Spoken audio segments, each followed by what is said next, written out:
And this time, shying at the stumps.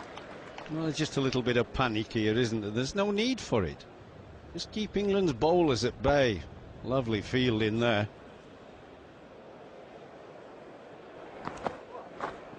Beautifully bowled. And that was a similar ball to the one that took Yousaf earlier. But that time, perhaps he did a bit too much in the end, and Yousaf just rehearsing the shot he should have played.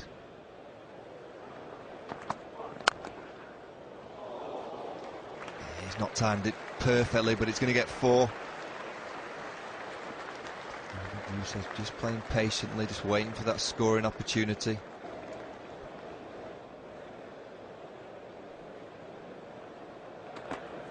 Oh, big shout!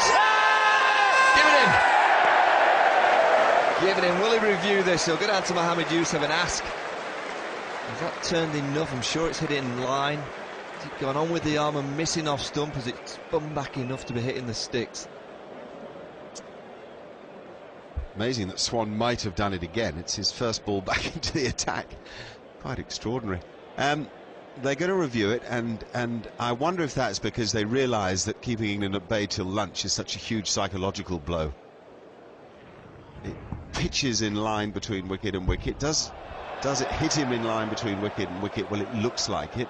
Hotspot tells us that I don't see any edge, so I don't think he hit the ball. It is a huge stride forward. That's one thing in the batsman's favour. Let's look at it's all right there. Now, what's he going to do, that ball? Where's it going now? Way, the umpire's decision will stand.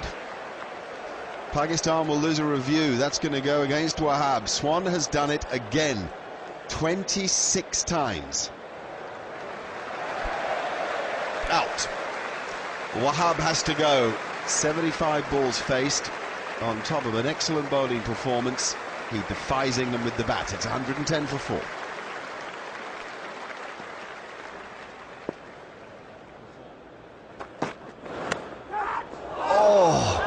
Let there be a lesson about the length of that ball and the fact that Broad was able just to edge Yousaf forward a bit and the problem it caused because of it. Clever cutter. Look, he just rolls his fingers across it. Lovely cricket this. We really have had a splendid morning of attritional and classy stuff. And the score at lunch, 111 for 4. Mohammad Yousaf is unbeaten with 16. We've seen good examples there of his defensive technique, but he hasn't had much opportunity to attack as yet. Azhar Ali has just come to the wicket. Exciting players to come, Umar Akmal and his brother Cameron. Pakistan leave the field. The man on the right, Yousaf, knows that England is his place. Last time he was here, he averaged more than 90.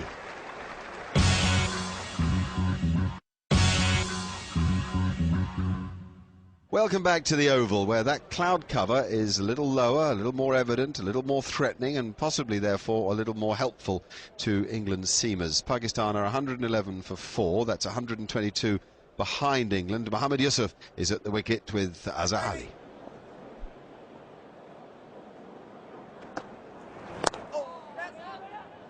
Runs for Azhar Ali straight after the lunch break. And it's a good test for Azhar Ali, this. England will be all over him. He's got the advantage of being out there with Mohammad Yousaf, who's so vastly experienced. The game hangs right on a knife edge.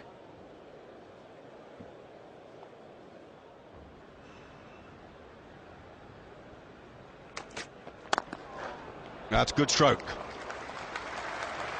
It's fair enough for James Anderson to pitch the ball up, track the drive and see if the ball is swinging, but it's equally fair enough to cash in when the opportunity arises.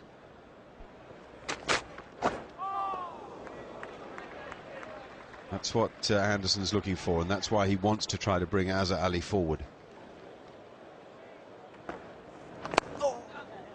That's placement for you. Second lovely stroke by Azhar Ali since lunch.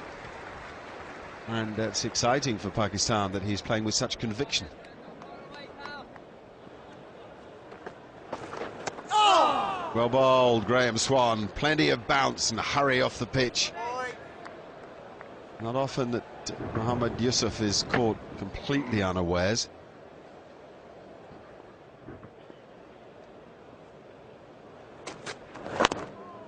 That's well played. Lovely touch from Mohammad Yousaf. Just lets the ball come to him, and he has the skill to get that blade open. He knows exactly where the field is. He's got 28 now. Beginning to look set. Great stroke, powerful stroke. Now Mohammad Yousaf is beginning to tick. This is a player of such pedigree and with such a point to prove to those in Pakistan who effectively dumped him. There's a beauty from Anderson. What a reply. What a contest this is. It may be a day for the purist, but if you are a purist, we've had many of the elements that make Test cricket so appealing.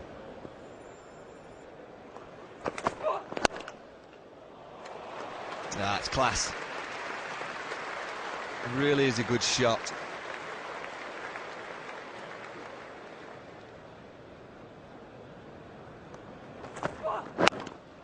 Oh, glorious shot. Wow, wow, wow. That is real class and touch. 50 partnership that brings up, but the shot was beautiful. Look at this, the back foot cover drive played to perfection. Asghar looked in good touch. Nice and positive. Perfect position.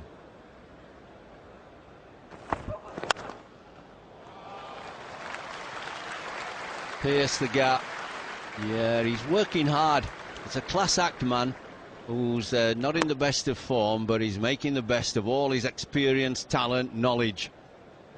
That's the real test for Stephen Finn. It's probably the first real high-class Test match batsman he's had to bowl to in his short career to date. A good pitch, real challenge for him as well.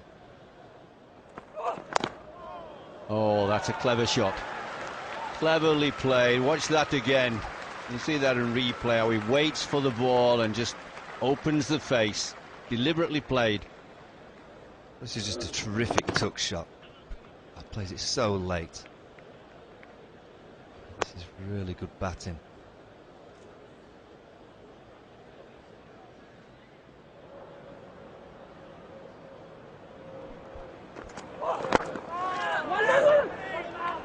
Well, he's pinched the single because mid-off was having a little sleep, and that's his 50. Well done.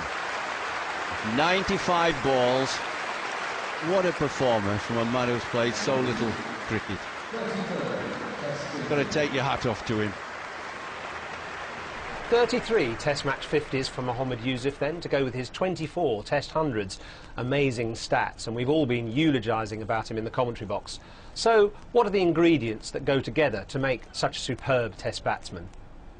Firstly, there's a resolute, almost impregnable defence. It's really compact. See this forward defensive shot here, bat and pad close together, no extra flourish needed. He also stands very still at the crease. There's no trigger movement from his feet, and he has braced knees as well, which is a nice relaxed position, and an upright head and level eyes. So a very still position at the crease before the bowler releases, the bat taken back to about first or second slip. That is the perfect stance.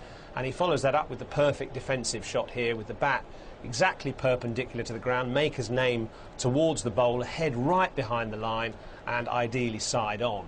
Also, he has an unshakable concentration, a total focus, but a relaxed demeanour at the crease too, but nothing seems to break his concentration. And I like the way he manoeuvres the ball around. He's looking for runs all the time within that defensive style. You see there, just guiding that one from Anderson, barely wide of the stumps for 4. And this one here, just on about middle leg, angled for a single on the leg side. Look how late he plays the ball here, right under his nose, in total control of the shot. And this Hawkeye graphic illustrates it. This is where he's hit the ball in this innings, and you can see many times he's made contact with the ball around about the popping crease, and in some cases actually behind the popping crease, leaving the shot as late as possible. Also against the spinner, I like the way he tries to accumulate runs whenever he can. Good footwork, and trying there just to push a ball that was perfectly good length through the offside for a single, and then turning one on about Midland leg through the gap on the leg side. And there's no one better at accumulating runs on the leg side when the bowlers stray onto his pads. Here at the Oval 4 years ago, he celebrated 100. Pakistan will be hoping he can do the same again today. So So with Mohammad Yousaf finally giving them some backbone, Pakistan are now 173 for 4, just 60 behind midway through the afternoon session. The rest of the day's play could have a huge bearing on the outcome of this match.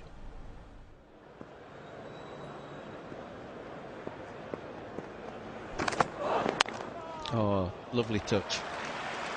Now, if he starts to feel confident, he could do a lot of damage to England. He's used to making big hundreds, doesn't mind batting for long periods.